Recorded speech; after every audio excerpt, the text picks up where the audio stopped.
Guys एक Pokemon को mega evolve करने के लिए 3 चीजें काफी ज्यादा जरूरी होती हैं, मेगा स्टोन, की स्टोन और इस पोकेमॉन के साथ काफी ज्यादा अच्छा बॉन्ड। और इन तीनों में से किसी एक भी चीज के बिना एक पोकेमॉन को मेगा इवॉल्व नहीं किया जा सकता। लेकिन गाइस पोकेमॉन वर्ल्ड में कुछ ऐसे पोकेमॉन्स भी हैं जो कि मेगा स्टोन और की स्टोन के बिना मेगा इवॉल्व हो सकते हैं, और यहाँ तक कि ट्रेनर के बिना भी मेगा इवॉल्व हो सकते हैं। तो गाइस उन्हीं पोकेमॉन्स के बारे में मैं तुमको अपनी आज की वीडियो में बताने वाला हूँ। तो यार वीडियो बहुत ज़्यादा इंटरेस्टिंग होगी, पूरे एंड तक जरूर देखना। अब बिना किसी तरीके वीडियो को स्टार्ट करते हैं। तो गाइस नंबर 5 पर जो पोकेमॉन आता है वो है psychic type legendary Pokemon Mewtwo.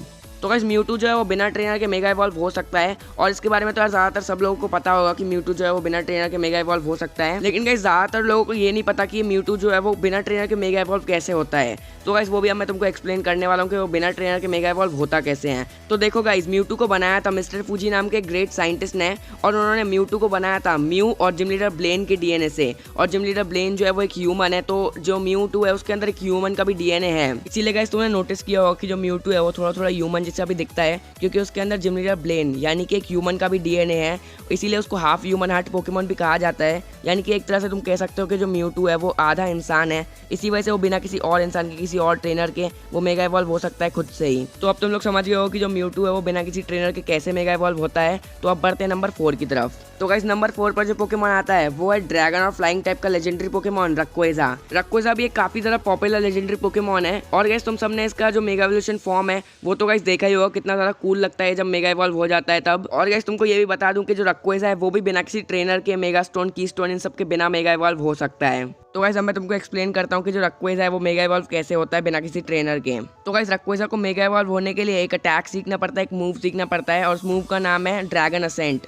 और रक्वेजा इस मूव के जरिए ही मेगा इवॉल्व हो सकता है। तुमने पोकेमॉन की मूवी में देखा होगा जब रक्वेजा जब वो मेगा इवॉल्व होता है तो वो इस अटैक के जरिए मेगा इवॉल्व होता है। इस अटैक को यूज करता है और वो मेगा इवॉल्व हो जाता है। तुम उस क्लिप में देख सकते हो कि वो कैसे होता है इस अटैक को यूज करके मेगा इवॉल्व। और इसके अलावा ये भी बोला जाता है कि रक्वेजा को बिना किसी ट्रेनर के मेगा इवॉल्व होने की जो पावर है ये पोकेमॉन वर्ल्ड के गॉड यानी कि आरसीएस ने दी है पूरी दुनिया को बचाने के लिए और ज़्यादा स्ट्रॉन्ग बनने के लिए। तो गाइस अब तुम समझ गए हो कि जो रक्वेजा है वो बिना किसी ट्रेनर के कैसे मेगा इवॉल्व होता है। तो अब बढ़ते हैं नेक्स्ट पोकेमॉन की तरफ। नंबर 3 पर जो पोकेमॉन आता है वो है डीएनजी। तो गाइस डीएनजी एक फेरी और रॉक टाइप की पोकेमॉन है। और गाइस मैं 100% श्योर हूँ कि आधे से ज़्यादा लोगों को ये बात नहीं पता होगी कि जो डीएनजी है वो भी बिना किसी ट्रेनर के मेगा इवॉल्व हो सकती है। तो हाँ गाइस जिसको भी नहीं पता बता दूं कि डीएनजी जो है वो भी बिना ट्रेनर के मेगा इवॉल्व हो सकती है। और हमने उसको बिना ट्रेनर के मेगा इवॉल्व होते देखा था पोकेमॉन की मूवी में। वो मूवी 2014 में आई थी और उसका नाम है DNG and the cocoon of destruction. तो इस मूवी में गाइस हमको क्लियरली दिखाया गया था कि जो डीएनजी है वो बिना किसी ट्रेनर के मेगा स्टोन, की स्टोन सब के बिना मेगा इवॉल्व हुई थी। लेकिन गाइस इसमें बस ये एक प्रॉब्लम है कि जैसे हमको रक्वेजा और म्यूटू का बता रखा है कि वो लोग कैसे मेगा इवॉल्व होते हैं बिना किसी ट्रेनर के, ये हमको बताया हुआ है। लेकिन गाइस डीएनजी कैसे बिना ट्रेनर के मेगा इवॉल्व हुई थी ये गाइस अभी तक एक मिस्ट्री है। वो उस मूवी में कैसे बिना ट्रेनर के मेगा इवॉल्व हुई थी अभी तक यार किसी को भी नहीं पता। तो यार उसके मेगा एवोल्यूशन का एक्सप्लेनेशन अभी हमको पोकेमॉन कंपनी ने कुछ ऑफिशियल तो बताया नहीं है कि वो ऐसे बिना ट्रेनर के मेगा इवॉल्व होती है। और अगर तुम लोग ये चीज़ गूगल पर सर्च करते हो तो वहाँ ये दिखाएगा कि जो डीएनजी है उसको मेगा इवॉल्व होने के लिए वो स्टोन लगता है, मेगा एवोल्यूशन वाला डीएनजी का मेगा स्टोन। तो इसीलिए गाइस मैंने इसके ऊपर अपनी खुद की थियरी बनाई है, तो मैं तुमको थियरी बता देता हूँ। तो गाइस देखो वो जो मूवी थी DNG and the cocoon of destruction, उसके एंड में हमको दिखाया जाता है कि जो डीएनजी है वो बॉनी को एक टाइप का क्रिस्टल देती है, और क्रिस्टल के पीछे मेगा एवोल्यूशन का साइन होता है। इससे कि गाइस तुम ये समझ सकते हो कि वो जो क्रिस्टल था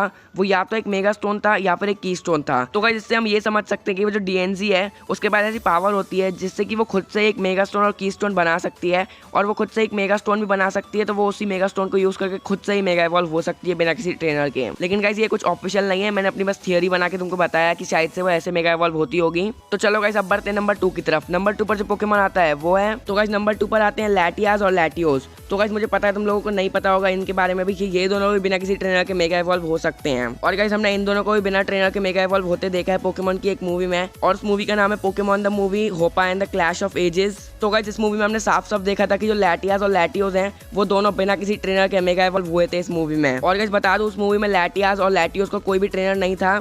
तो उस सीन में हुआ क्या था कि फाइट चल रही थी सारे लेजेंडरी पोकेमॉन्स की होपा के साथ, और तभी रक्वेजा, लैटियाज और लैटियोस ये तीनों के तीनों मेगा इवॉल्व होते हैं। तो रक्वेजा का तो तुमको बता दिया गाइस मैंने, वो बिना ट्रेनर के मेगा इवॉल्व हो सकता है और कैसे होता है वो भी बता दिया। लेकिन ये दोनों कैसे मेगा इवॉल्व हुए बिना किसी ट्रेनर के गाइस वो हमको नहीं पता। और गाइस ये लोग कैसे मेगा इवॉल्व होते हैं वो अभी तक एक मिस्ट्री है। तो यार मुझे भी नहीं पता ये लोग कैसे मेगा इवॉल्व होते हैं इस मूवी में बिना किसी ट्रेनर के। तो गाइस ये लोग कैसे मेगा इवॉल्व होते हैं उसके ऊपर हम लोग कभी बाद में बात करेंगे। अभी बस हमको इतना मतलब है कि ये लोग बिना ट्रेनर के मेगा इवॉल्व हो सकते हैं, इसी वजह से मैंने इनको दोनों को लिस्ट में लिया है। तो यार 5 पोकेमॉन्स तो हो चुके हैं, क्योंकि मैंने नंबर 2 पर 2 पोकेमॉन्स को रखा है, तो 5 पोकेमॉन तो एक तरह से हो ही चुके हैं। फिर भी यार बात करते हैं नंबर 1 के बारे में। अब बढ़ते हैं नंबर 1 की तरफ। तो नंबर 1 पर जो पोकेमॉन आता है वो है मिथिकल पोकेमॉन आरसीएस। तो हाँ गाइस, मैं भूला नहीं हूँ कि यार आरसीएस के पास कोई भी मेगा एवोल्यूशन है ही नहीं। मुझे याद है कि उसके पास कोई मेगा एवोल्यूशन नहीं है और ना ही हमने उसको कभी मेगा इवॉल्व होते हुए देखा है। लेकिन गाइस अगर तुमको नहीं पता तो बता दूं कि आरसीएस जो है वो खुद से अपने लिए एक मेगा एवोल्यूशन बना सकता है। तुमको याद होगा गाइस, अभी मैंने पीछे बताया था कि आरसीएस जो है उसने रक्वेजा को मेगा एवोल्यूशन दिया था दुनिया को बचाने के लिए। इसका मतलब है कि आरसीएस के पास ऐसी पावर है कि वो मेगा एवोल्यूशन भी बना सकता है किसी के लिए। तो इसका मतलब है गाइस उसके पास ऐसी पावर है तो वो खुद पे भी पावर यूज करके अपने लिए भी एक मेगा एवोल्यूशन बना सकता है। लेकिन गाइस अगर सोचो आरसीएस अपने लिए फ्यूचर में कभी मेगा एवोल्यूशन बनाता है, जो कि यार एकदम पॉसिबल है क्योंकि उसके पास पावर है, तो वो बना तो सकता है, तो ये इम्पॉसिबल चीज तो है नहीं।